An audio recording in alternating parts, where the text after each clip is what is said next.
त्याच्यासाठी हा कार्यक्रम आहे महिला दिनानिमित्त अचानक.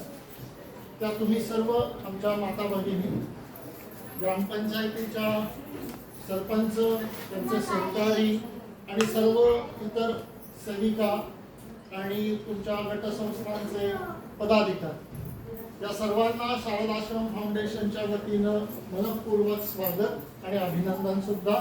अभिनंदन अशासाठी की असा कार्यक्रम तुम्ही गेले 4 महिने प्रयत्न करून करताय, आज त्याला मूर्त स्वरूप येत आहे. सूर्याची आपल्याला भरपूर ऊर्जा मिळत असते, त्याच्यातून वीज निर्मिती करण्याचा उद्देश म्हणजे सौरदिवा. अनेकांना याच्यातलं तांत्रिक ज्ञान माहिती असेल नसेल, पण आपल्याला त्याचा उपयोग नक्की माहिती आहे. मग तो रात्री स्वयंपाकघरात काम करत असताना लाईट गेलेली असो आणि स्वयंपाक करायचा असो, किंवा मुलांना शाळेचा अभ्यास करायचा असो, किंवा शेतात जाताना वाटेवरती अंधार असतो, मध्येच एखादं जनावर जातं त्यावेळेला उपयुक्तता असो, किंवा अगदी पहाटे पहाटे शेतामध्ये काही खुडणी करायची आहे, काम करायचं आहे, अशा वेळेला आपल्याला अनेक प्रकारे या सौर ऊर्जा दिव्याचा आपल्याला उपयोग होतो.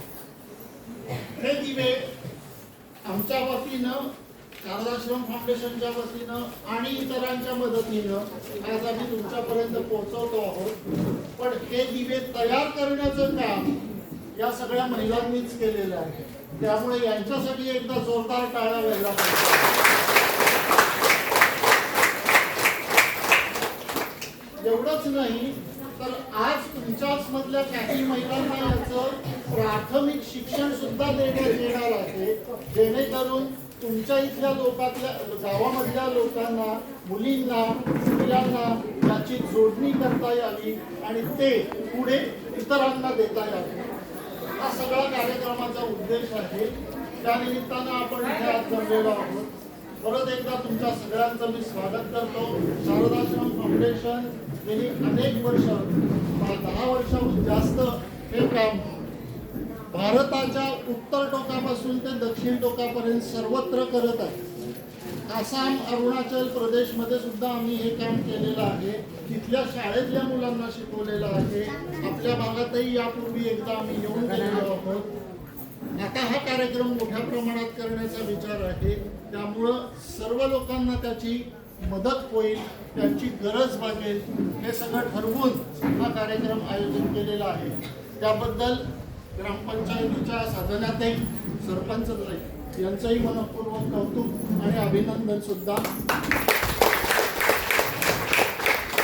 खरं तर त्यांची सगळी ही प्लॅनिंगची ऍक्टिव्हिटी म्हणजे समाजासाठी काहीतरी माझं देणं लागतं आहे या भावनेतून त्यांनी सगळं केलेलं आहे. ही फार महत्वाची गोष्ट आहे. नेता कसा असावा याचं एक उदाहरण म्हणजे साधनाताई आहेत असं मला वाटतं. त्यांच्या मार्गदर्शनाखाली आणि त्यांच्या सहकार्यांच्या बरोबर तुमच्या गावाची भरपूर प्रगती हो अशी सदिच्छा व्यक्त करतो आणि थांबतो. धन्यवाद.